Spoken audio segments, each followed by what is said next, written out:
Hello, my wonderful, beautiful friends, guys. Welcome back to r/EntitledPeople, where people truly believe that they're the center of the universe and that nobody in this world matters. And in this episode, guys, oh boy, Karens are getting taught lessons, and OP's nasty old granny calls 911 on him, and it backfires so hard. I hope you enjoy the stories today. Don't shake your heads too hard. And as always, you can send or link your post to this email right here. Let's dive in.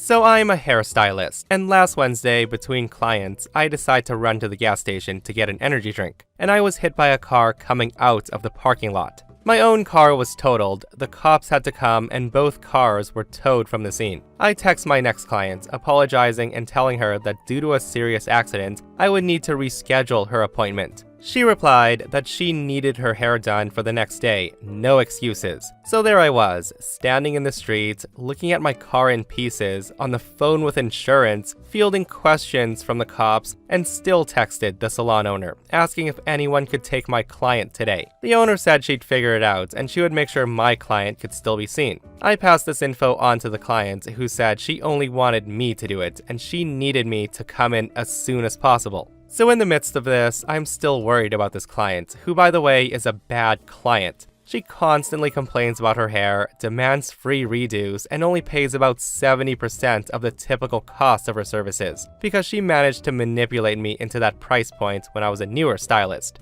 So with that, I walked back to the salon after my car was towed away, and just took her in anyway. Once I get in, she doesn't even ask if I'm okay. She doesn't thank me for taking her anyway, but instead, she launches into a 3-hour-long brag about all the guys who were super into her and how she's dating a business mogul from Newport. The service goes as usual. I finish her hair 3 hours later, and I'm about to take her cape off and send her on her way, when suddenly she has a problem with the color. She says it's too ashy. It's the exact same formula and color that I've done for her for years, but today it's the wrong color for some reason. So trying to remain cheerful and professional, I tell her that I'll put a new toner on her. No problem. At this point, my grandma's on her way with my daughter to pick me up. I text my grandma saying that I'll be a little later. I tone the client again and I blow dry her for a second time. The client insists that the color is still wrong. I then explain that the second toner I used is the most golden toner that exists, and there's nothing less ash that I could put on her, except for an opaque, sort of gold pigment, and she's clearly being a sadistic bitch.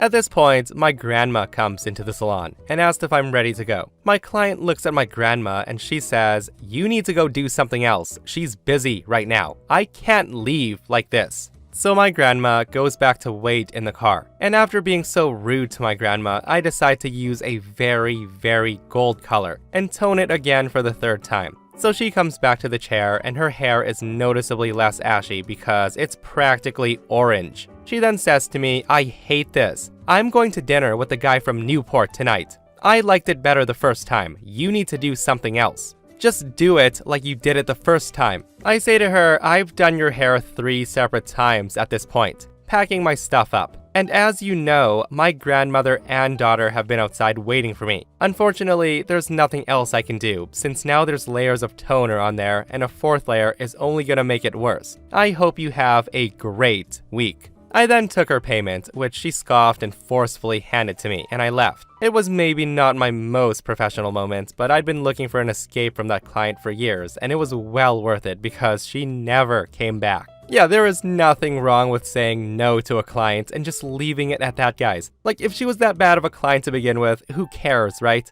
OP should have dealt with her car accident and nothing else that day because there was no reason to rush to work to deal with a nasty Karen like this. And honestly, I'm actually surprised the lady did pay up and she didn't try to get cops involved, unlike the Karen in this next story. So this happened a few years ago. I was a bouncer at a very busy local bar, and it was my job to cut people off and or bounce them if needed. I was in the process of cutting off a regular, and she became very belligerent. This girl was apparently very wealthy, and she always acted like she owned the place whenever she was there with her friends. Anyways, since this was also a karaoke bar, she happened to be called to the stage while I was in the middle of cutting her off. so she marches past me and she stumbles onto the stage. I have the karaoke host cut her music off and go on to the next singer. I then go to the stage and escort the lady off, and to be clear, I did not touch her at this moment. I'm a broad, 5'9" woman, and my boots add about 1.5 inches, so this very short woman complied rather easily, until she continued to argue with me after the fact. The woman did not want to leave, she wanted to go back and sing her song. I kept trying to get her away from the stage, and she ends up punching me in the face. I then put my arms around her, picked her up, and head towards the front door, at which time she grabs the protective glass cover on the host stand and she shatters it on the ground. Once she was outside, she was yelling and screaming that I assaulted her, and she threatened to quickly call the police to have me arrested. That's when I grabbed a business card for her and said, "Our address is on the card, just make sure that you call the cops to the right place, okay?" The cops end up arriving, and they asked me who they needed to address. They arrested her. I'm certain they just put her in the drunk tank for the night.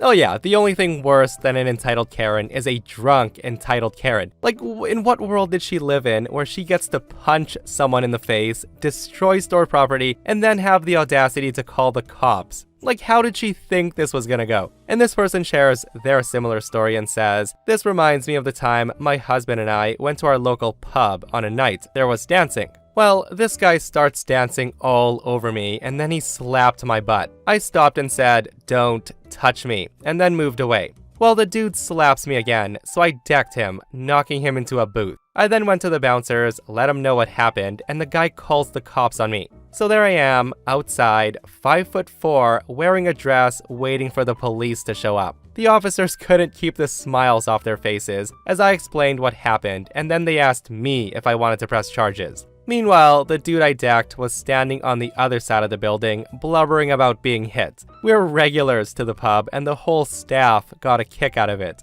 This is absolutely amazing, and this is how you deal with idiots like that, with a nice swift whack to the face. Like, I'm just surprised he called the cops after what he did. Like, did you not realize what you did, sir, that led to you getting hit? Clearly not, and I hope OP went through with those charges because some people gotta learn the hard way, don't they?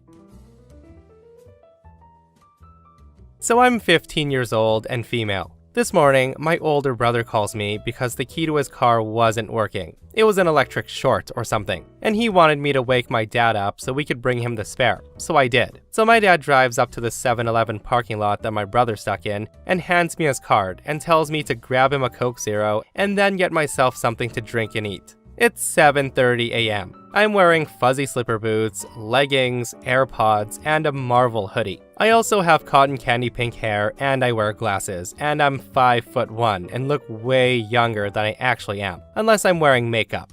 I was in the store browsing around when in comes Bill. Now Bill is somewhere over 6 feet tall and he's large. The guy's wearing a muscle shirt, and I don't know if it's fat or muscle, but the guy was big. I also don't have social anxiety. My dad's a musician, so I'm used to being approached by adults that I don't know, and I can generally hold a friendly conversation or help people who need help. Stuff like that. I'm just standing in front of the fridge door that has energy drinks in it when Bill over here taps on my shoulder. I turned around, and in this moment, pure fear. The conversation went as follows. I say to him, "Oh, sorry, am I in your way?" Bill says to me, "You're awfully young to be working here. Can I see your manager? I don't think pants like that should be allowed on the job." Hearing him say that, I'm now very confused. I say to him, I'm sorry, I don't work here. Do you need help? I can get you an employee if you need." I said that while picking up 2 orange monsters. Bill then says to me, "Are you one of them illegal girls who do free car washes? Can you clean out my passenger seat and then come home with me? Nobody'll notice. Just say you're on your break." And I'm thinking, well, that escalated quickly. And for some context, I'm a mix of black, white, and Hispanic, but I didn't end up with curly hair or blue eyes. I say to him, "No, I'm sorry, let me find you an employee." Bill says, "Nah, it'll be fine, just come with me right now." The guy then reaches for my hand, which I very sharply pull away from. I just start walking to the front of the store and he follows a few feet behind. I put my things on the counter and start to check out, and Bill is standing like a foot behind me. The employee says to me, "Good morning, did you find everything okay?" And Bill at this point is now yelling and says, "Excuse me, I can see that you're friends and all, but your employee has been absolutely disgusting to me, and I want my gas pumped for free." The employee tells him, "Sir, I'm sorry, but she's not an employee, she's a customer." Bill says, "No, she's not. She offered to help me in the aisle back there. I want your manager right now." The employee tells him, "Sir, I'm the only person here right now. The manager's gonna be here at 10 a.m. This goes on while I'm standing there holding my card and waiting for this dude to back off. I just grab myself a tube of donuts from the counter for my troubles and then place it down since I hadn't paid yet. Bill then huffs and storms out, and he gets into a 4x4 with wheels as tall as me, and very aggressively drives away as music blares from the speakers. I could hear it from inside the store. I then left and found my dad and handed him the bag and told him my tale, and we leave. On the way home, we pass Bill's truck, and I don't think he saw us. Well, I hope he didn't. Yeah, so the post ends right there, guys, but definitely a creepy encounter right there. And also might have been an abduction attempt. Like the fact that the guy tried to grab OP's arm after he asked her if she wanted to clean out his passenger seats and come home with him, which is really weird, is absolutely insane. Definitely report that dude to the cops because who knows when he'll try that stunt again. So here's a little background. I used to live with my grandmother shortly after I graduated college and my mom died. My grandmother has a tendency for treating anyone living with her like her personal slave. So grandma comes to me one morning while I'm on my laptop asking if I'll trim the neighbor's bush. This is so she can see down the street, and it's currently blocking her view. I explain multiple times that it's on their property and she needs to talk to them about it. At that, she tells me they won't mind, and I ask to get them on the phone to confirm. But she doesn't want to disturb them. We go back and forth for a good bit while she calls me lazy and entitled. After about 30 minutes, she threatens to call the cops to take me to jail for being disobedient, and I wish her the best of luck, and I go outside to clean my car and breathe since I'm obviously not getting anything done inside. But what got me really nervous is she said something along the lines of, "I can tell the police anything and they'll believe a little old lady over a young, disrespectful punk like you." I planned on leaving, but I didn't want to look like I was fleeing in case she actually called them. About 15 minutes later, 2 cop cars show up and I just roll my eyes. 2 officers go inside and one is standing outside talking to me. I calmly explain my side of the story. As for grandma, apparently, she's inside giving them this erratic tale, claiming she's being emotionally and physically abused. I asked the police to explain the abuse accusations, and I was told that I'm emotionally abusive because I'm quiet and I keep to myself. Again, my mom just died. And the physical abuse was a small bruise on the back of her arm, above the elbow. The cop talking to me laughed it off, saying that looks more like she bumped into something, and this is the first time he's gotten a call for someone being too quiet. I think the cop who talked to me first could tell what I was dealing with, and he remarked how exhausted I looked. He told me they're writing it off, and advised I stay somewhere else for a few days. He told me he's dealt with calls like this before, explaining it's people who want to complain and others caught up in the crosshair. Surprisingly, she hasn't even mentioned the bush. Her list of grievances hasn't got there yet. The 2 other cops had left, and the one who talked to me gave her a big lecture on how she's only allowed to trim things on her property,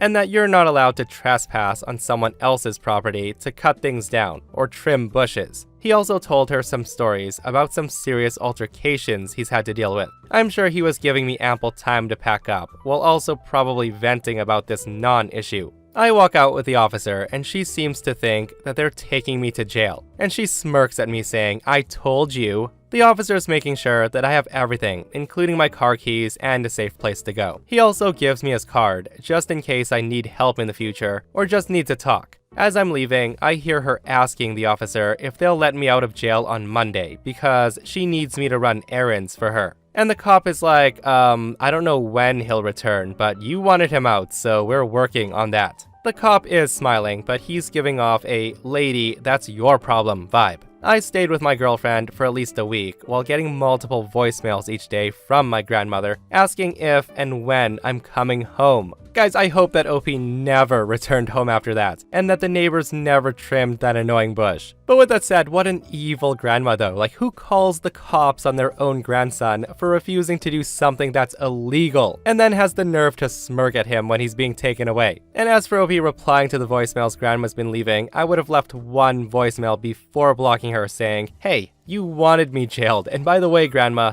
thanks to you, they're giving me the electric chair tomorrow. I hope you're happy." That'll learn her. So over the years, I've noticed that the worst culprit for entitled people are usually family members. Especially the random ones, who you are sort of related to, but you know deep down that you really don't know each other all that well. This incident actually occurred quite a long time ago, over 10 years ago, and I've almost forgotten about it until someone reminded me about it the last weekend. So way back over 10 years ago, I got a promotion to a new role, and I bought some new tools, including a new Apple MacBook for work. I was living in London at the time, and I was living in a small apartment, which meant the space was a premium. So I decided that I should get rid of some stuff in the house. One of those was a PC that was a few years old at the time. Back then, my grandma used to call me up every few days just to chat about stuff. And I mentioned to her about the promotion and the new stuff I bought, and the old stuff I'm giving away. And being the old lady whose hobby was to basically phone call everyone in the family, she passed this news on to a few relatives. One of my aunts heard the news and told her younger kid. A few days later, my aunt and her kid calls me up and said, "Great, they'll take my computer." And I'm thinking, great, come to my place and collect the computer. They drove over the next day, and then that turns into a long argument with me once they arrived. For some reason, they thought that they were picking up my brand new MacBook instead of a few years old desktop. My aunt, being an adult, was at least understanding that it must have been a miscommunication. My little cousin, however, was throwing a huge tantrum in my house. He kept going on about how crap the specs of the machine is, and how it would be useless to him, and how he couldn't play video games on it. My cousin is 13. My aunt was trying to get the computer out of my place, and I just wanted to get them and the computer out of my house. But my cousin wouldn't stop crying until he got my new laptop. At the end, they left, empty-handed of course, since the kid doesn't want my crap PC, and I wasn't ready to give him my new one. Now I thought that was that, but then later that night, my uncle, the entitled one of the story, called me up and he demanded an explanation of why I backed out on this deal, and what I did was not the way to treat family. And if I don't give it to him, I can consider myself not a part of their family.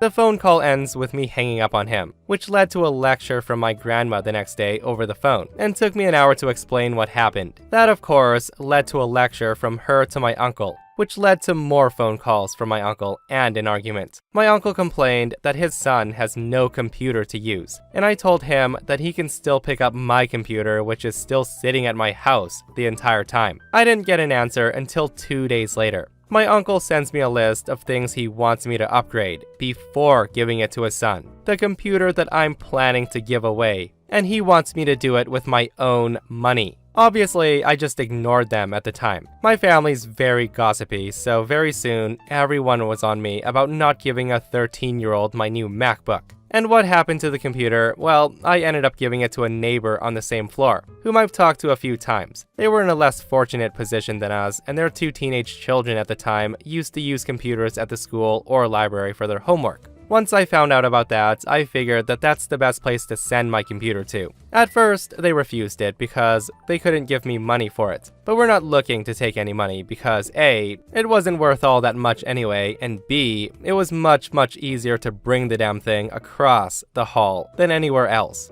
They were our neighbors for a few more years before I moved away from the block. I didn't think very much of what happened to it anymore until recently, when I was contacted by the older one of the 2 children. Apparently, he's just graduated from university and just started a job. We talked about a few things, and he thanked me again for giving them the computer all those years ago. Apparently, it's still being used by their parents at their home. I'm pretty sure my uncle and cousin have still not forgiven me for not giving them a MacBook though. Guys, I am so glad OP gave his old computer to a family that needed it instead of the entitled cousin. See, that's the thing with entitled family members, guys. Like, some people think that just because they're family, that they can harass other family members and that they deserve special treatment or outrageous demands like this. like sending a list of upgrades that OP should make before giving away his old computer to them. With that said though, I know OP doesn't keep in contact with uncle or cousin anymore, but wouldn't it be funny if he just gave them the MacBook now, like 10 years later? Like just wrap it up and be like, hey, you remember that brand new MacBook you wanted so badly? Well, here it is. Merry Christmas, 10 years later.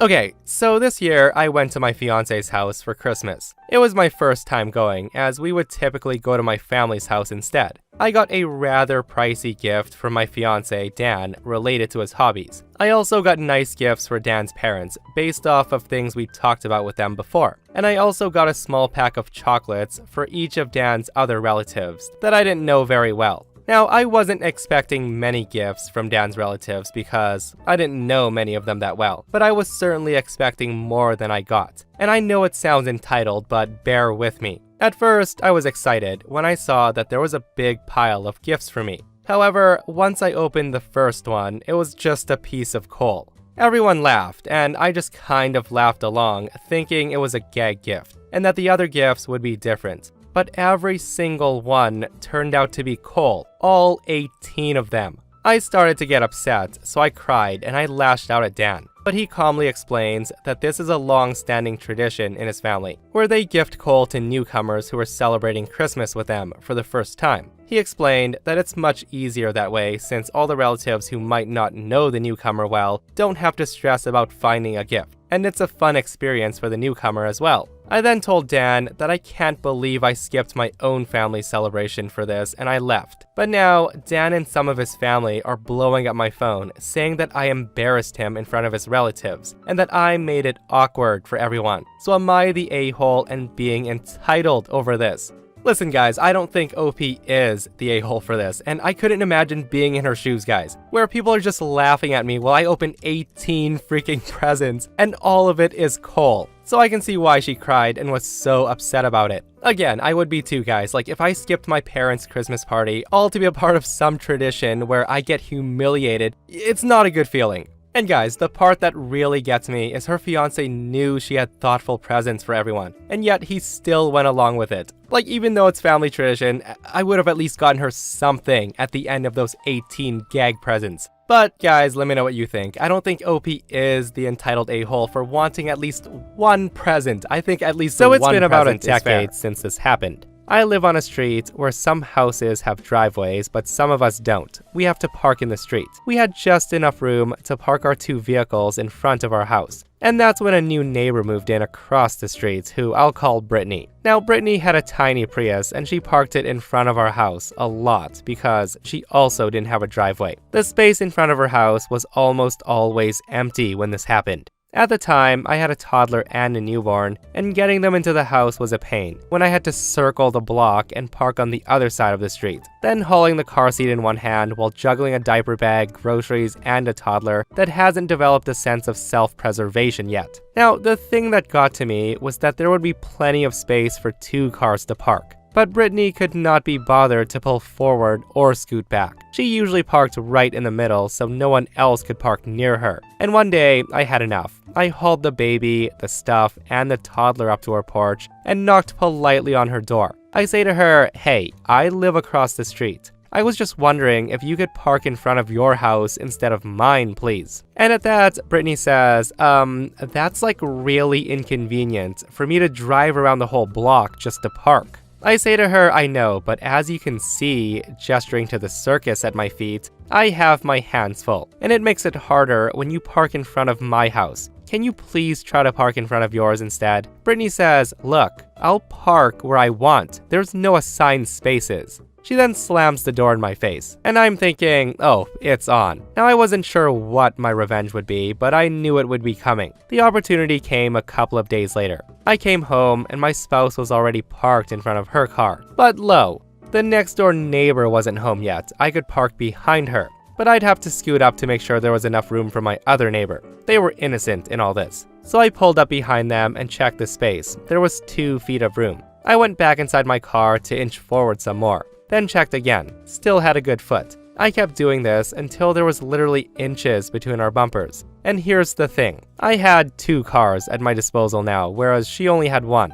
So into the spouse's van I go, to inch backwards until they were only inches from kissing bumpers. Perfect. Now here is a point to note. Both of my vehicles were old, scratched, and beat up. I probably wouldn't notice another dent in them, but the Prius was pristine, and I knew Brittany wasn't likely to risk it. I expected that I would get a knock on the door sometime that evening, but when I took the trash out that night, Brittany and her Prius were gone. She must have executed a 200-point turn to get out. I cackled to myself and I went to bed happy. And the best part was, she stopped parking on my side of the street after that one incident. I guess she realized it was more convenient to park on hers. Yeah, so I'm so curious as to how Brittany got out, guys. Like, there was no way in heck she could have gotten out of there, especially with only inches between the bumpers. Like, maybe she had to call some sort of tow truck that just picked up the car and slid it out of that spot, but we'll never ever know.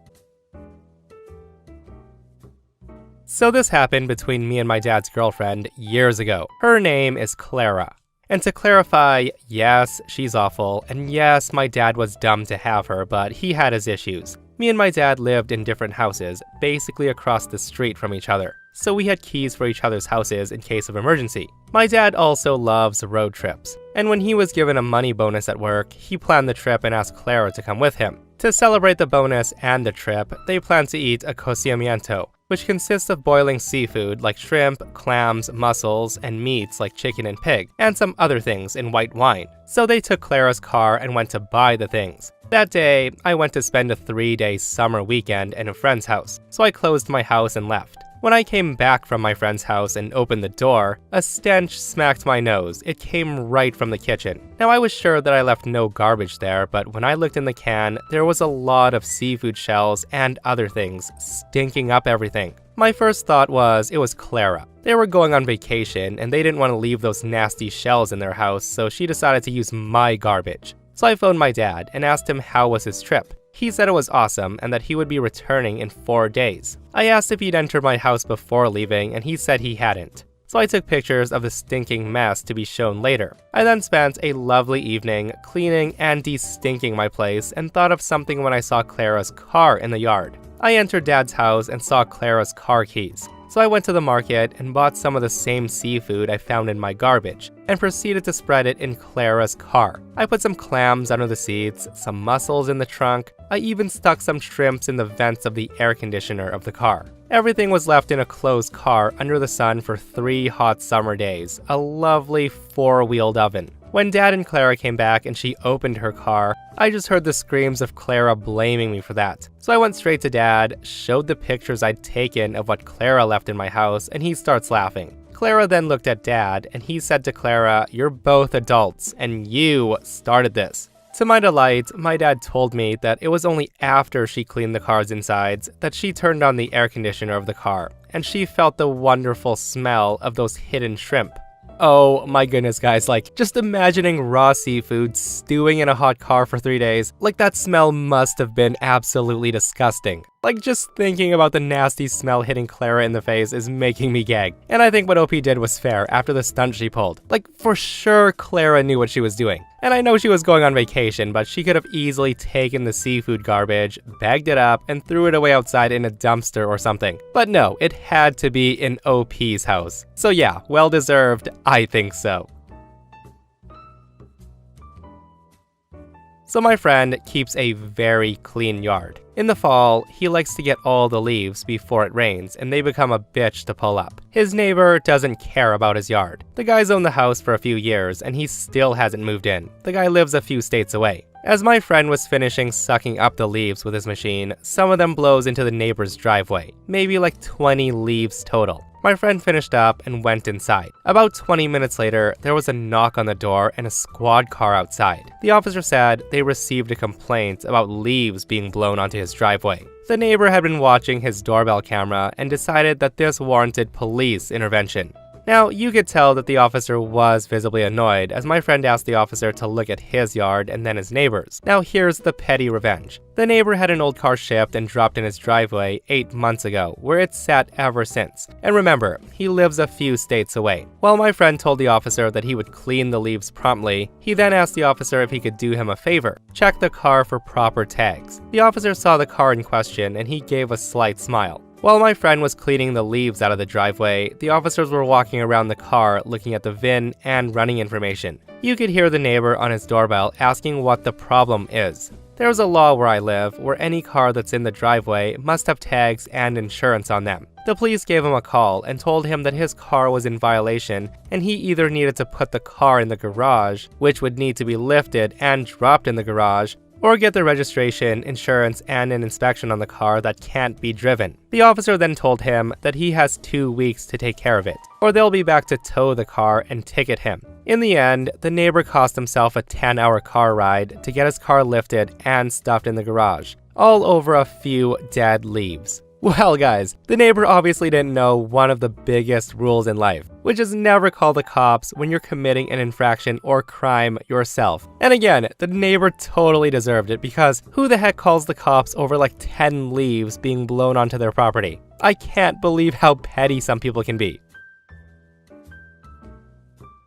So we once had neighbors that from the day we moved in absolutely hated us. We'd never even met them, but they made our lives hell in every way they could. We had moved to that area, putting my grad school and our big life plans on hold to look after my mother-in-law, who had stage 4 cancer, so it was already a crappy reason to move, and we hated the area. Rural California is very yee-haw in a bad way, if you know what I mean. The neighbors were garbage people and just awful to us. Now, they never did anything illegal per se, but every petty thing you could think of to make our lives crappy, they did. For example, our water hose was on their lawn after I watered my roses, by about 2 inches. It was coiled mostly on our side, but I wasn't done watering and just stepped into the house for a few minutes for a lunch break. While inside, they decided to cut what was on their property and throw it into our yard, but they left the rest of the hose that was on our side. It was absurdly petty. They had never even met us or spoken to us. Finally, after a while of this, I was talking with my neighbor across the street about it, and she told me they were treating us that way because they thought we were illegals.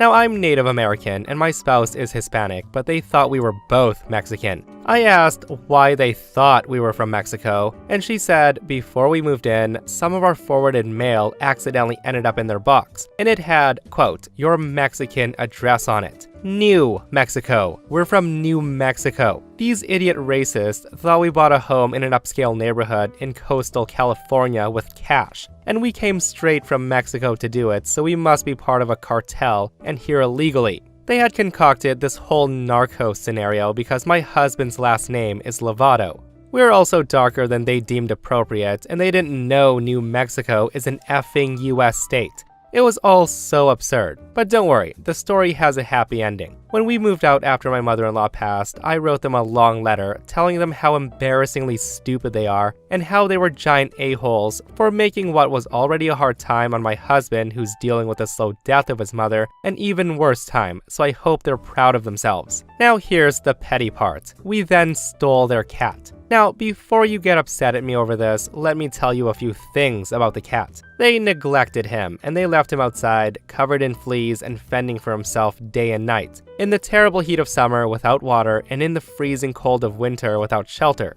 The cat had moved in with us because we actually cared for it, and we took care of its medical needs. In my book, if you treat your cat like crap and you didn't microchip him, he's mine. So that's one good thing that came from our time there, and he's napping in the windowsill right now. We named him Flavio, after Flavio Mendez Santiago, the famous Mexican cartel drug lord. Honestly guys, it's nice when revenge is the right thing to do, and I'm glad the cat now lives with a family that cares for it and doesn't neglect it. With that said though, OP did state that the neighbors thought her family was part of a drug cartel. Now, just common sense here guys, if I suspected that I lived next to a frickin' drug cartel family, I would try so hard to be on my best behavior all the time. And I definitely wouldn't be getting petty with them and cutting garden hoses that happen to fall onto my property. Clearly those neighbors lacked brain cells.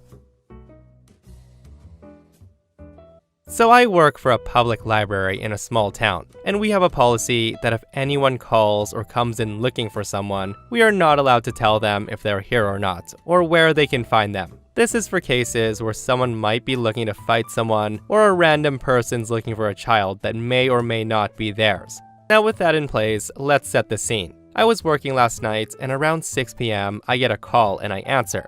I basically say, "Hi there, this is County Library, how may I help you?" The woman on the phone says, "Yes, I'm looking for my daughter." She then gives a brief description of the child, and she says, "She should be there, she came in with another lady." I tell the woman, "Oh, I'm sorry ma'am, we're not allowed to tell you who's here or not, as we can't verify that you're who you claim to be."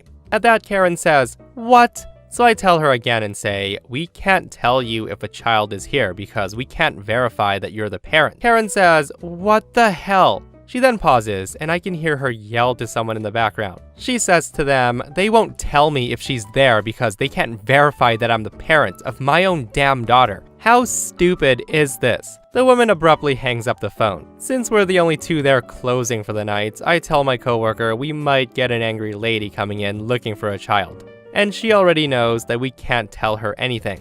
So sure enough, around 10 or 15 minutes later, Karen huffs into the place, screaming, "Where's my daughter?" I say to her, "This is a library, ma'am. You need to lower your voice or you need to leave. And I told you on the phone that we're not allowed to tell you who's here, but you can have a look around." Hearing me say that, she loses it and says, "Don't you tell me to lower my damn voice. I'm looking for my daughter. Now where is she?" I tell the woman again, "I can't tell you. Now lower your voice and calm down, or I'll be forced to call the police to escort you out of the building." Now just a side note, our library is right next to the police station, like directly across. We're neighbors. Karen gets quiet. She huffs around the place as we're not that big, so it takes her like 5 minutes to look everywhere. Once she's finished, she comes back, and this is where crap really hits the fan. She screams at me and says, "I can't find my daughter, so I'm gonna check back there." She then points to the entrance to the staff-only back room for desk workers. I say to her, "Ma'am, you can't go back there. There's only 2 of us working, and I can't allow you back there in the first place. It could be a liability."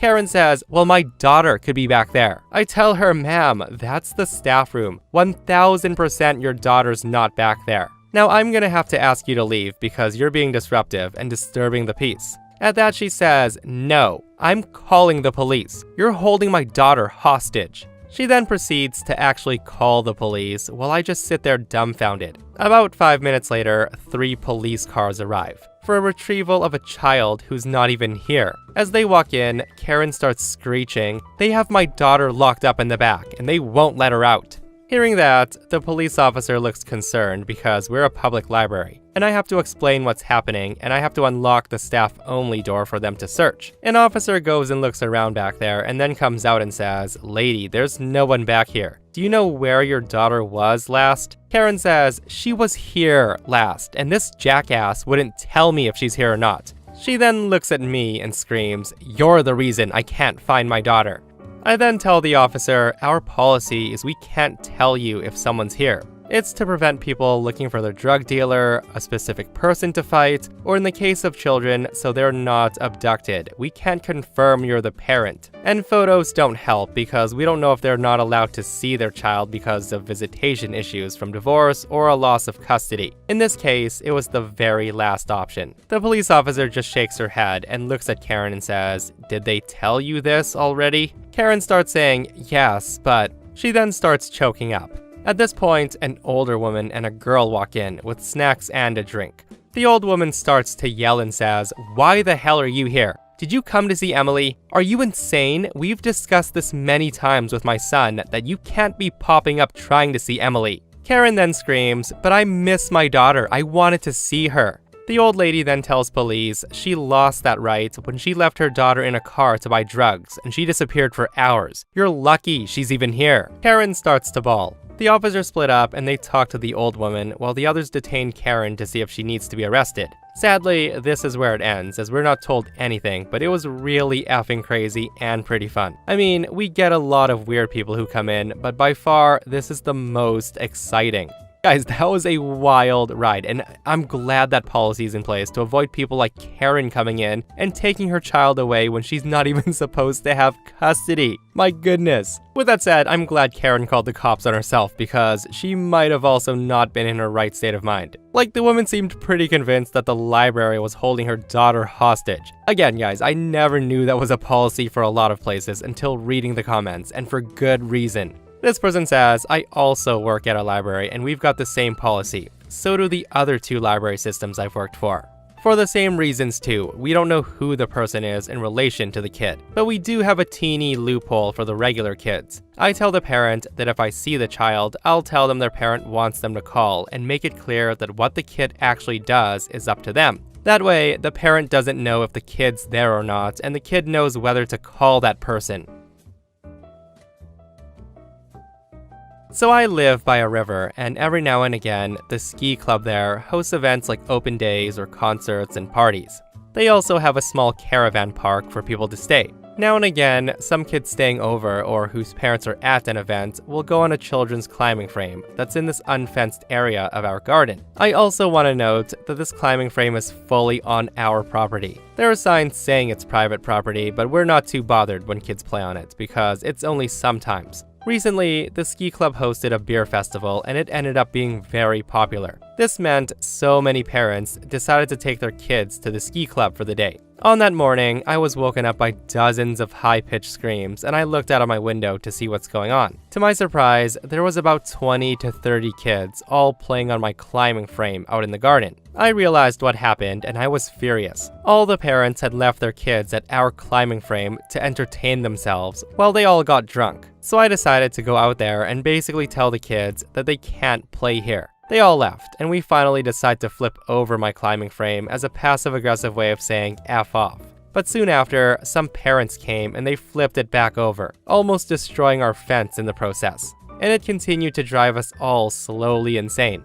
We decided that we needed to do something drastic, and I called my friend. So my friend rushes over with some basic tools, like a screwdriver, Allen key, etc., and we began to disassemble the climbing frame. Halfway through, we got bored of just unscrewing it all, and most bolts were rusty and not coming off, so we started breaking it and snapping bits off. This was where most parents came to see what we were doing. They were mainly decent people, and they were just worried about us potentially being vandals. So when they realized that it was ours, they apologized, and they took their kids and left. All but one. Enter the entitled Karen. The woman rushes over, grabs her son, and clutches him in her arms and screams, "Excuse me, but what are you vandals doing?" I tell the Karen, "We're not vandals. This is my property, and we're just dismantling my climbing frame. Is that a problem to you?" Karen says, "This is yours? It's not yours. Are you criminals trying to say that you own this climbing frame that belongs to the ski club?" At this point, I escort her to a sign saying private property, and then pointed at all the others around my area. I say to her, "Hey, this is our climbing frame. It's on my property, ma'am." But of course, the woman couldn't say sorry and accept she was wrong. So she continues to pick a fight and says, "Well, you need to let my kid play on it. Why on earth would you come out here and ruin all the fun the children are having? My son and all the other children were playing on here nicely, and you decide to come and take this away? Why?"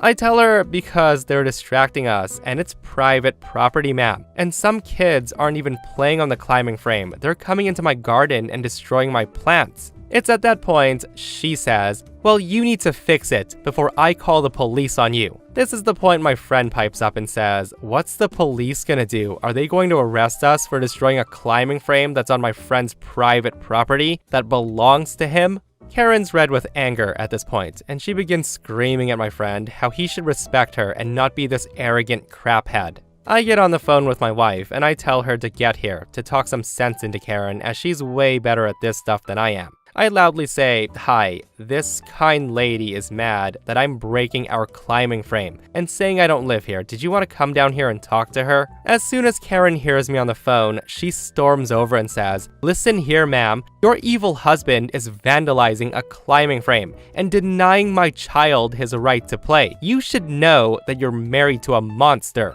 At this point, my wife opens the window and she begins screaming at Karen, telling her to F off and to leave our garden and leave us alone before she calls the cops and ends this problem. Karen's confidence drops and she walks away, but not before flipping off my wife and calling her not so nice names. Now, this might not be the most dramatic story in the world, but it's proof to at least me that these people exist everywhere. Guys, I love how OP's wife handled that situation. Just straight to the point. Get off my effing property before I call the cops. Like, this is exactly how you have to handle it when it comes to entitled people like this, who just want to keep the argument going. You can't talk nice to them. Also, it's a good thing OP came out and dismantled the thing because honestly, this is the type of parent that would end up suing if their precious child got hurt playing on private property.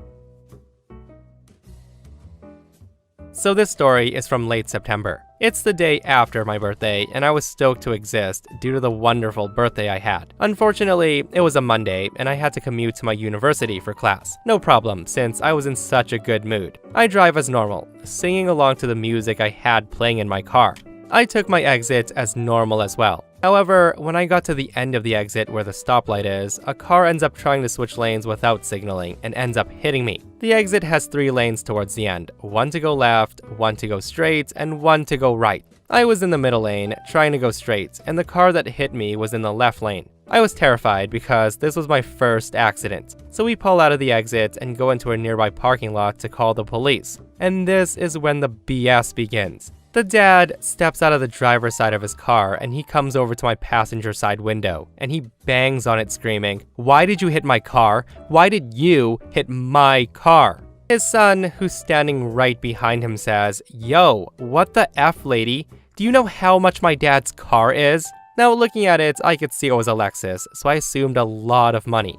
At that point, I just lock my doors and call my dad. I was scared and shaken up and I just start crying. My dad reassures me that everything's gonna be okay and to just calm down and call the cops. I do just that, but the dad continues to be a prick while his son is also calling the cops. The guy's standing outside my passenger side window holding a checkbook. He keeps telling me, "You're young, and this will go on your permanent record. Can you even afford the increase in insurance? Let us give you money." When the son was done calling 911, he also joined his father and he starts being an effing prick, yelling, "Yo, just take the money and effing leave. We have places to be." Now, I'm no genius, but I knew that if I took the money and left, they would have told the cops who were on their way that it was a hit and run. Thus, the blame would be on me. I just put my headphones on and wait for the cops. All the while, the dad and son were goading me into taking their money and to just leave.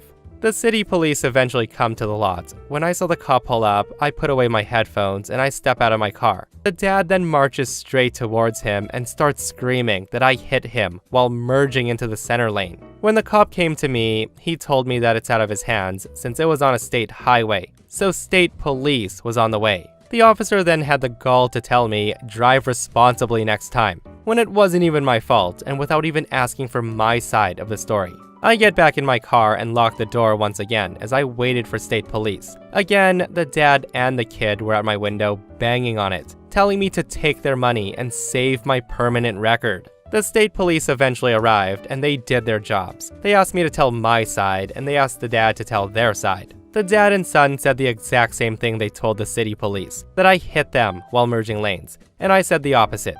The state policeman didn't take their BS though. He looked at our damage and said that the damage on our cars said otherwise. Eventually, the police let us go, and the waiting game starts for the police report and insurance claims. Fast forward 2.5 weeks, and the police report says exactly what the truth is. That the dad and son were at fault for the accident, and they actually told the cops that they offered me money to leave, but I didn't take it. They had to pay over $2,000 for my car repairs, as well as the money for my rental car. And my insurance did not even go up. Guys, this is why you should have a dash cam, because that would have saved all the headache having to deal with those two idiots. Like seriously, was his son really like, "My dad's car is really expensive"? I would have told him, "Buddy, you and your dad need to learn how to drive before buying such an expensive car." And this person says, if someone hit my car and started insisting that I take the money from them instead of filing a report, I would automatically assume that either they know it's their fault and want to avoid getting into trouble, or that they're not insured, and think offering a couple of $100 will get them off the hook for paying out a few thousand in damages. Always call the cops and wait for a report. Also, if they're waiving a checkbook instead of cash, that's double sketchy, because anyone can cancel or bounce a check, and then you're out everything. So a bit of backstory about this. Me and my friend worked for a really nice and really rich old woman for about 6 years. We did work around the house and in the garden. She would give us $22 an hour and would also give us lunch on the weekends and sometimes dinner if we worked late into the night. When we first started working for her, she had lived with her husband, who we'll call Gerald, but he passed away after about 2 years. so consequently, near the end, she lived alone. She treated us really well, and we loved her like our own grandmother. So when she died, we were very upset. So cut ahead to the funeral. Being a rich woman, I guess she had a lot of rich friends and family, and there were a lot of people there who came in big fancy cars and they looked rich. Also, being rich, our boss had a grand funeral. We were waiting to be let into the church when a Karen comes up to me. Now, a thing to note is my friend and I are not rich at all. We didn't have anything fancy looking to wear, so we both show up in jeans and a black top. Karen says to me, "Excuse me?" My friend answers, "Yes." She then says, "You both need to leave." Hearing that, me and my friend both say, "What?" She then scoffs and says, "You're not wearing the right clothes." She then points to my friend's gray jeans and says, "You need to leave before you disrespect anyone else. I will not allow it on this day." Now bear in mind that me and my friend had worked for the lady for 6 years, and to be told that we had to leave her funeral was like being told we couldn't go to our grandma's funeral. My friend says to Karen, "Well, there's no policy for what we wear. We just want to show up and pay our respects. We've actually worked." She then interrupts my friend and says, "I bet that you don't even know her at all." That's when I say, "Then why would we be here then?" She says, "Because you want to ruin everyone else's day. I will not allow it." Now at this point, me and my friend are fuming. Like, the woman just came up to us at my boss's funeral and asked us to leave and said that we didn't even know her. At this point, I guess her husband appears and says, "Is there something wrong, darling?" Karen tells her husband, "These people are stalking us, and they've come without an invitation. If you're here to crash this funeral, may God help you." Me and my friend are in shock, and her husband tells us, "You kids need to leave. You don't belong here. I'm gonna ask you to leave nicely before we call the police." My friend says, "She was our boss for 6 years. We worked for her. She was like a family member to me, and if you don't have any kindness towards people, I don't see how you were related." My friend shouting was bringing a lot of attention towards us, so enters another couple. A woman comes over and says, "Is there something wrong?" Karen says, "Yes, these criminals are refusing to leave. I have a hard time believing they know her." Again, I say, "We worked for her for 6 years. The man that came along said, "Can you prove that you know her?" My friend says yes. He then gets out his phone and shows him a picture of me and him with my boss on her birthday. There were people in the background, and the man seems to recognize a few of them. That's when a boy about 15 or 16 years old comes in. He says, "I remember them from her birthday. Nice to see you again, by the way." I then say to Karen, "That's enough proof. Now leave us alone." But Karen doesn't. She says, "If you don't leave right now, we'll call the police and you will go to prison." She then throws her phone at my friend, making it bounce off his chest and onto the floor. She then screams, "You broke my phone. Now you will leave or I'll call the police for destroying my property." My friend just laughs in disbelief, and he goes to pick up her phone, and Karen goes to grab the phone out of his hand. And before walking away, she slaps him. My friend almost falls to the ground, but he keeps his balance, while everyone else tries to grab Karen before she runs away. Karen's struggling and cursing at everyone at this point. I go to help my friend, but he seems okay. After this, the police are called, and Karen's charged with assault. The rest of the funeral went fine. Wow guys, like, leave it up to an entitled Karen couple to ruin a funeral, right? Like, why in the world are they trying to police a funeral in the first place? Like, just let people mourn and pay their respects, right? Like, I get what they were trying to do, and that OP and his friend did look out of place, but damn lady, I don't think people crash funerals. So I've lived in the same apartment with my boyfriend for almost 4 years. Now, it's not the best apartment, but I love the location. I've never really had any problems here because I'm a quiet neighbor that stays to myself. With that said, my new downstairs neighbor has made several stupid complaints. Complaints like me running my garbage disposal. But the most recent one was ridiculous. So the guy went and told management that there's been issues with my balcony. I got a call last week asking if I've been throwing anything over my balcony. I told the manager absolutely not. There's plants down below, so I had dumped a water bottle off into the plants before, but that's not harming anyone. Because of this call, I went to my balcony to investigate. I noticed my flower vase had fallen over, and some water may have spilled down. Not too big of a deal. There wasn't too much water in the vase when the wind knocked it over. Now, I think that this is the end of that silly complaint, but I was wrong. So the weekend passes, and I get a nasty notice on my door. The notice said, pet violation for not picking up after my dog, which was a $50 fine. It also states that I'm at the risk of getting my lease terminated because of my violations. The only problem is I don't even have a dog. So I emailed the property manager and I said I do not have a dog, therefore I'm not paying this fine. She sends back a ridiculous email stating that she's received several complaints from my downstairs neighbor about pee coming from my balcony. So she assumed that I was letting my dog, that I don't have, pee on my balcony. Then she says, since I don't have a dog, that means me or my boyfriend are peeing on our balcony, and that I'm still in violation of my lease. Now this was just comical at this point. My boyfriend and I have never done this. We've never had any complaints in our 4 years here. It just so happened, as soon as I got a new downstairs neighbor, the complaints came rolling in. So here's where the revenge kicks in. I work night shift, so I don't go to bed until around 6 a.m. Every morning, around 6 a.m., I hear my new neighbor leaving for work. That's when my boyfriend and I decide to incorporate a new 2 a.m. workout when I get home from work, consisting of jumping jacks, running in place, and all sorts of fun stuff, just for my lovely downstairs neighbor. I've informed the leasing office that I won't be renewing my lease in 3 months due to this. So the next 3 months for my new neighbor is going to be hell. I hope he enjoys it. Oh man guys, I just hope OP makes those 3 months really count, because nightmare neighbors who report you for every little thing is absolutely absurd and need to be taught a lesson. And guys, the peeing thing, like, who just assumes that since there isn't a dog peeing off the balcony that it must be human pee? I don't know though, like, if I were in OP shoes, guys, I'd be tempted to start peeing off the balcony, because if you're gonna accuse me of something, might as well make it true, right?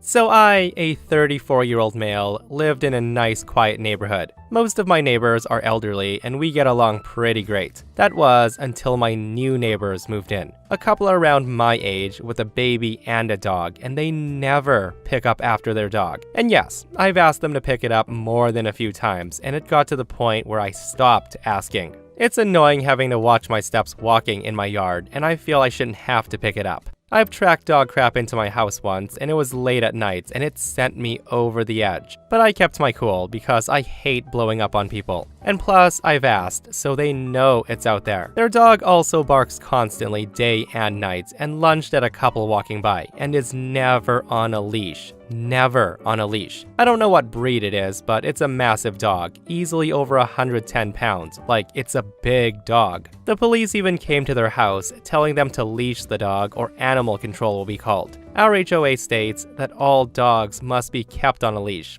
or inside an invisible fence at all times when outside. I know this because I read the whole HOA book. The book has breed restrictions, but not weight restrictions, so you can have a big dog, but only certain breeds aren't allowed in the neighborhood. With all that said, I once overheard them laughing about me asking them to pick it up, like it was a comical thing to ask. Now, I didn't say anything about it because I knew how I was going to handle it from here on out. And here's my petty revenge. So my neighbors got a new roof put on their house a year ago. So for the past 5 months, I've been going out late at night, picking up their dog crap and throwing it on top of their roof with a shovel. Their brand new roof is littered in dog crap. You can see it if you're far enough away. Where we live, it also rains a lot during the spring, so all that poop was just turning into liquid as the spring season went by. And now that it's July, it's just cooking up there. I've never smelt it, but I know it's been cooking. So today is around 98 degrees. It's pretty hot but nice out, and it's finally happened. I hear the wife yelling at the husband that their whole upstairs smells like crap.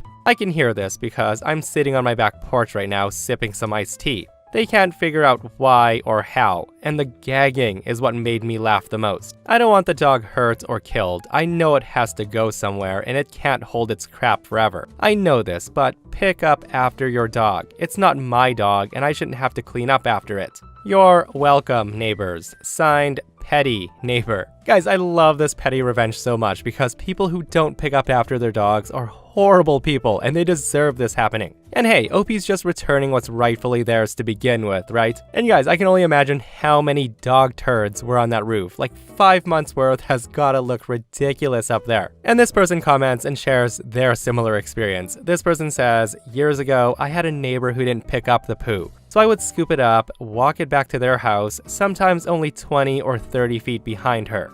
I would carefully place it on the driveway just outside the back door of their car. They had 3 kids, and if they didn't pick it up, the kids would step into it getting into the car. When she yelled at me when she saw me do it, I just said, "You don't care if anyone else's kids step in it, so no one cares if your kids do either." She started picking it up, at least while she was on our street with the dog. Again, some people gotta learn, guys, and OP throwing the dog crap back onto the neighbor's roof, I think is pretty brilliant.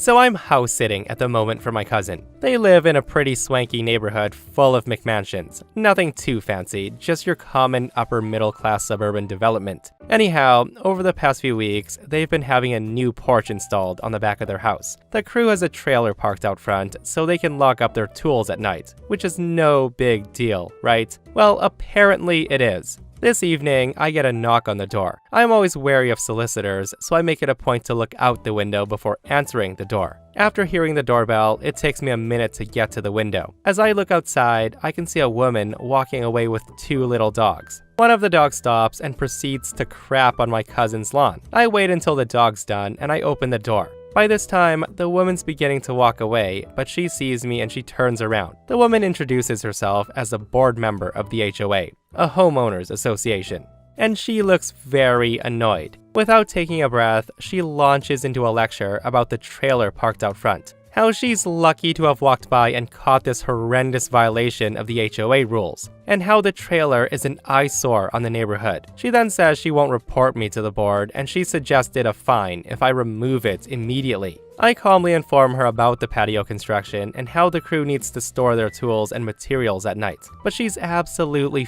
foaming at the mouth about how tacky it is to have a trailer in front of the house. And again, it's against HOA rules.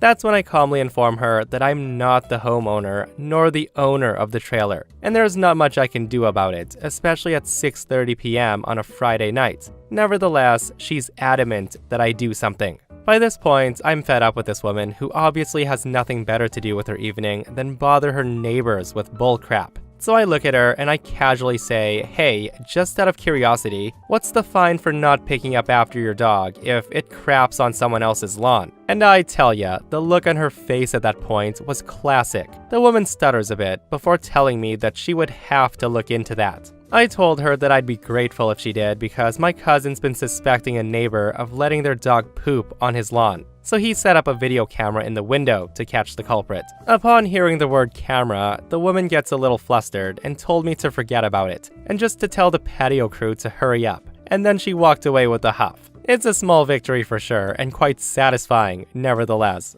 Stories like this make me glad I don't live in an HOA neighborhood anymore, guys, because stuff like that used to drive me absolutely insane. And shame on that Karen for not picking up after her dog when she's out enforcing these rules. I swear, people will let the smallest amounts of power go to their heads. So here's the setup. Our tale begins about 10 to 11 years ago. It was summer, and my parents wanted to go on vacation. Me, being a 16-year-old with both a gaming addiction and seeing my cue to live the free, independent, supervised life, I offered to house and dog sit while they and my sister went on vacation. The first week they were gone, gaming took up 90% of my time, and I developed the day and night schedule of a back-end developer. I still did all the chores around the house, with a few exceptions, since I deemed they could wait. That's when I checked the mailbox, and there's a handwritten letter from the HOA. The letter said that the grass in front of my lawn was way too tall, according to regulations. So I went out, took a look at the grass, which was maybe 1 centimeter too tall. The same day I cut the grass because might as well do so to keep the peace. The day after, a new letter came. This time, the roses in my front yard were going too far out, through the fence, by 15 centimeters. I once again comply. On the third day, my parents' backyard bushes were too tall. And here's where I finally get irritated, since you have to enter my parents' property to check the bush height. With that, I go and visit my next door neighbor, who I knew was on the HOA board. I ask her about the letters, and she looks through them and laughs. She tells me that these weren't sent by anyone on the board, and these handwritten letters are from the mega Karen who lived a few houses down. The woman had been kicked out of the HOA board after she poisoned 3 dogs in the neighborhood with rat poison. The dogs luckily survived, but she's that kind of woman. So not wanting to deal with her, I decide to let the case rest and leave my parents' bushes alone. So fast forward a week into my parents' vacation. After being alone for 7 days, playing non-stop video games, I decide to do something else. As any teenager would, I start to plan a gathering of some sort because I'm starting to need some social interaction. Since I'm a gamer, instead of holding a straight-up party, I decide to invite friends over for a LAN party, so we could play a video game called Counter-Strike. Fast forward to said LAN party. My parents' dining room smells like teenage farts, Axe body spray, sweat, and chips mixed together. Typical LAN stuff. At 1 a.m., there's a loud knock on the door, so I go out to see 2 cops looking at me. Cop number 1 says, "We have a report that there's a loud party going on, and we were told that there's several minors here doing drugs." I tell the officer I have no idea what you're talking about. The officer tells me we've had a frantic woman calling constantly, which is why we came. But it seems we're more of a disturbance than you guys are. We'll leave you to it then. 2 days after, I get another knock on my door, and there she is, standing in front of me, the mega Karen. The woman starts screaming that me and my drug party kept her up all night, and that I'm a horrible brat who needs to tend to my bushes if my parents don't want to lose the house. At this point, I stop her and I remind her that 1, the HOA doesn't have the power to do that, 2, that I know she was kicked out of the HOA so she has no say anymore, 3, that I didn't even have a party, and 4, that she needs to stay the F away from my backyard. Hearing me say that, she got even madder and she starts screaming that she would have me and my parents arrested.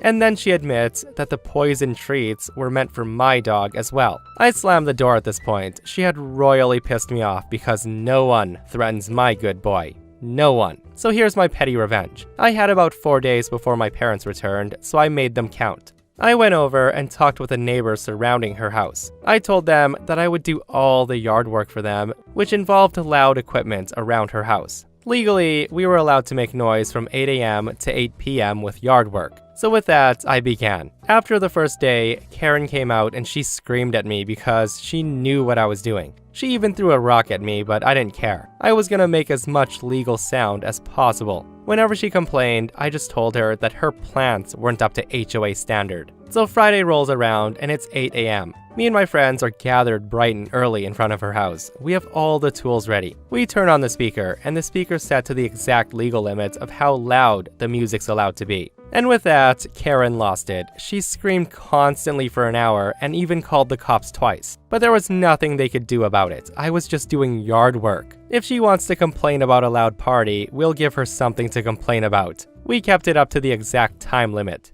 All I can say is kudos to OP because man, that is a lot of physical work OP did, just to spite a Karen neighbor. Like personally, I don't think I would have spent 4 days doing yard work from 8 a.m. to 8 p.m. just to annoy a neighbor like that, but hey, to each their own, right?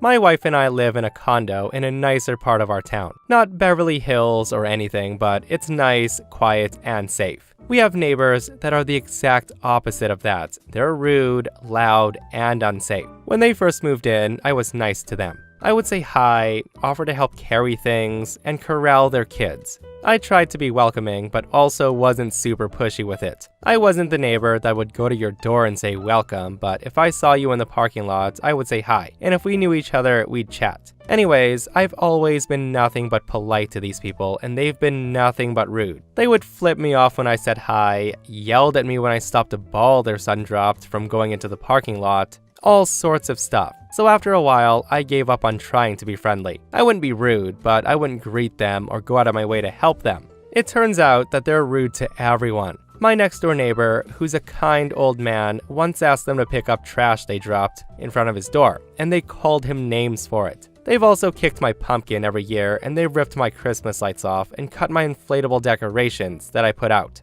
That pushed me over the edge. Don't touch my decorations. These people are pieces of garbage. So with that said, on to the petty revenge. 2 months ago, I come out to my car and there's a glob of paint smeared over a small section of my back window. I had to scrape it off and clean it, making me late to work. When I got home, a neighbor stopped me and said that their cameras caught the rude neighbor smearing something on my car. I figured as much, but now I have proof. 2 can play at that game. So I waited and planned.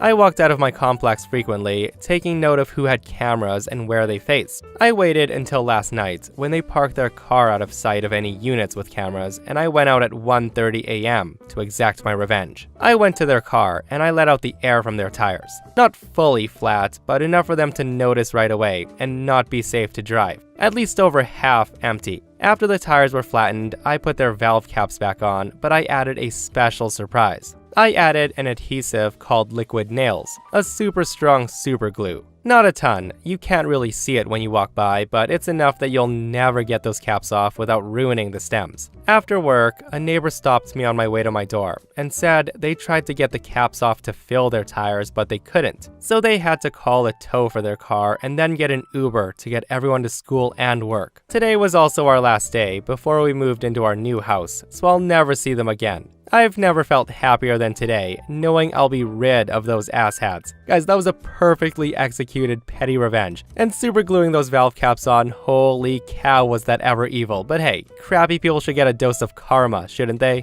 Even if you have to take matters into your own hands and help the karma along. And guys, people in the comments saying what they've done to crappy neighbors is wild. This person says, I once ran a bead of super glue along wiper blades. He didn't know until he needed them. And this person says, I did honey on the windshield and peanut butter under the door handles. Okay, honey I can agree with, but maybe not peanut butter because you never know when your petty revenge will hospitalize someone. And this last one, oh boy. This person says, I once crazy glued my crackhead neighbor's door lock after a particularly nasty fight. They thought they'd been evicted and they moved out of their own accord. So about 4 years ago, I used to live in a nice HOA in a small town in Texas, and enjoyed having only one neighbor over my backyard fence. The plot was about 2 acres, and the other side of the backyard butted up to a hay field. The stars were beautiful at night because of virtually no light pollution, until the neighbor decides to install an incredibly bright security light over their back porch, aimed right at my back patio and bedroom windows. I tried to ignore it at first, and put shades in the bedroom. But out on the patio, it was like having a bright LED headlight in your face all night. I consulted the HOA about adding a privacy addition to my fence to increase its height, and they said no because it's already at the 8-foot max allowed height. They said there was nothing in the bylaws or whatever about bright lights, so nothing they could do. So I hated for this to be the thing where we finally had a formal greeting, after 3 years of back porch waves. So I walk over and rang the doorbell with $20. I politely explained how the light was causing the aforementioned nuisance and asked if there's any way that I could convince him to point the light down or in a different direction, and even offered to buy him a case of beer, the $20, out of goodwill, and even a new motion sensing light. The guy seemed nice and agreed to point it down, but after waiting a month, nothing changed. So I went back to have another polite conversation, and he said he'd changed his mind, and that he was gonna leave it on every night and leave it pointed as is. What an a-hole, right? So here's the petty revenge. Needless to say, I was a bit upset diplomacy failed and started to figure out how to win. If the military taught me anything, there's always ways to adapt and overcome. So I start researching fast-growing plants to create big privacy walls, and reading through the HOA bylaws and city-state ordinances about what I could or couldn't plant. I quickly discovered running bamboo. Despite being very invasive, it would grow super fast to make the neighbor's house and light disappear from view. And there was nothing on the HOA/state/city books to prevent me from planting it, or cause legal recourse if it spread and grew on his side of the fence. The only thing he could do is to cut anything that grew on his side of the line. So I pulled the trigger, and I planted a bunch of golden bamboo, which grows and spreads crazy fast in Texas, and grows up to 20 feet tall. I didn't care if it took over the fence line because his house is 15 feet from the fence, while mine was 50 yards away. So I planted a bunch right against the fence and only put root barrier on my side to prevent it spreading into my yard. Within 6 months, his house and light were gone from view, replaced by a pretty bamboo jungle row at the edge of my yard. Within a year, he complained that it was growing into his yard via mailed letters. They went right into the trash with no response. The guy rang my doorbell once and I just looked at him through the window, but never answered the door. I sold the house and I moved 2 years after planting the bamboo for a career opportunity. It's been 2 years since I sold, and I just checked the property on Google Earth and his entire backyard is bamboo. What a revenge that was, guys. And again, I can't say the guy didn't deserve it. Like a case of beer and a new floodlight to point my light down a bit, I would have taken that in a heartbeat, guys. Actually, I would have been considerate of my neighbors and not pointed it at them in the first place. But that's crazy though, right? Like, I don't know how crazy bamboo grows, but I can only imagine that his whole backyard is basically ruined, right? For some reference, my brother Connor is 19 years old. I'm 26 and my fiance Hunter is 28. Connor had a birthday last weekend, so he invites all of his friends over and they're all like 18 to 22 year olds. They're drinking and playing games. Hunter and I were about to head out to let them have the place to themselves when Connor asked if we wanted to join them. I initially refused because I'm too old to be playing drinking games, but he insisted and Hunter thought it would be fun to act like college kids again. We all got pretty drunk, and Connor had the idea of playing Never Have I Ever. A few rounds in, the statement, "Never have I ever cheated before" comes up. Now is a good time to mention that Hunter is really against cheating. His ex-fiancée cheated on him, and it emotionally wrecked him. And unfortunately, as a lot of dumb, immature 17-year-olds do, I happened to cheat on my boyfriend of 5 months. It was a stupid mistake. He found out, and he ended things. This was almost a decade ago, and I obviously learned my lesson, and I look back at that time with shame, and I've obviously never cheated since. Well, my brother knows about this, so when I didn't drink, he went and said, "Hey sis, what the hell? You know you cheated on Joseph. You have to drink to that." Hearing that, my boyfriend paused, looked at me, looked at him, and just walks out of the room. I followed him and tried to talk to him and tell him that it was a stupid teenage mistake. But he wasn't having any of it, and he ended things on the spot. I'm numb and heartbroken. He was my everything and more, and I don't know how I'm gonna move on. Connor tried to apologize, but I feel nothing but sadness and emptiness. This morning, I served him an eviction notice. He begged me to stay, and he said he shouldn't be kicked out over something like that. That he didn't mean to ruin my relationship, and that he didn't think when he said those words. I just can't look at him right now. He's ruined my life, and I want him out of my house. I feel so hurt. Am I being unreasonable? Oh boy, guys, so there's a lot of people saying that everyone is a bit of an a-hole in this post, but the biggest a-hole of all that a majority of people seem to agree with is OP's ex-fiancé Hunter. Like, are you really gonna hold someone's past against them like this? And to me, it sounds so immature dumping someone over a dumb teenage mistake before you were even in their life. And this person says, "I'm gonna have to say everyone sucks here. Why your brother's the a-hole is bringing up your regretful teenage mistakes. It's a huge no-no." I don't know why he thinks that exclaiming to everyone, "Hey everyone, my sister's a cheater," was a great move. But I guess it's because he was drunk. Alcohol does make you do stupid things. Why your fiancé's the a-hole? Probably the most controversial of them, but I think your ex-fiancé sucks the most. I get being hurt in the past because of cheating, but he's holding a mistake that you made when you were a teenager against you. Assuming you're being honest, that you never cheated on him and you've never given any indication that you did, and the relationship was otherwise fulfilling, breaking off an engagement over something you did a decade ago is overkill. And why you are the a-hole. You're misdirecting your anger, and I get being upset because your fiancé left you, but I think that's more of a fiancé problem than a brother problem. From your story, he wasn't being malicious, and he's obviously remorseful. No great relationship should end that suddenly and without warning, especially considered it happened a decade ago. I wouldn't let this blip ruin an otherwise good relationship with your brother. Forgive him. And this person says, "I agree about the fiancé. To be honest, I was about to say everyone sucks here, but I really think the brother did OP a huge favor. This is a giant red flag." And that, my friends, brings us to another end of our /entitled people. Guys, let me know what you would do in that situation. Does everyone suck? Are you choosing a side? Let me know in the comments below. If you enjoyed today's stories, be sure to hit that like button and subscribe if you're not subscribed. And if you missed the last episode on the channel, it's an r/malicious compliance episode, where OP tells tales about his horrible boss and how he destroys him. Guys, go check it out if you haven't, and myself and Stevie Boy will see you guys in the next one. We love you.